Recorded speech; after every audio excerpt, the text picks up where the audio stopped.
रस्त्याच्या कडेला थांबलो आणि आम्हाला हा वृक्ष भेटला, हा कदंब वृक्ष.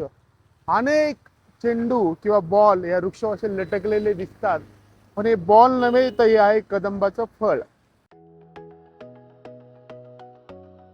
तर मित्रांनो, श्रीकृष्णाला प्रिय अशी वनस्पती, याचे धार्मिक आणि सांस्कृतिक असे सुद्धा महत्व आहे. फळ निर्मितीपूर्वी त्याला अनेक असे फुलं, गुच्छेदार फुलं आणि त्याचा एक मोठा बॉल असं हे पूर्वी असतं. त्याच्यानंतर ते फुलं गळून पडल्यानंतर हे फळ तुम्हाला दिसू लागतं.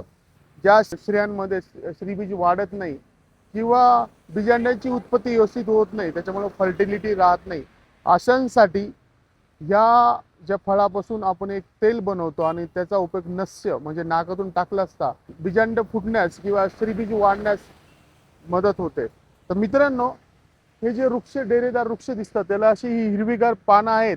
या पानांचा उपयोग अतिशय महत्त्वाचा ठरतो. जर तुम्हाला सांध्यांवर सूज आली असेल, वेदना होत असतील, तर या पानं ठेचून गरम करून त्याचा पोटलीत बांधले किंवा लेप केला तर तुम्हाला तत्काळ आराम पडू लागतो. तसंच या वनस्पतीच्या पानांचा जखमेवर लावला असता जखम लवकर बरी होऊ लागते. तसेच मित्रांनो, ही वनस्पती कशाही रसाची असल्यामुळे जर तुम्हाला शौचावाटे रक्त पडत असेल, रक्तातिसार होत असेल, तर ह्या वनस्पतीच्या सालीचा काढा दिला असता तो तुम्हाला अतिशय उपयोगी ठरतो.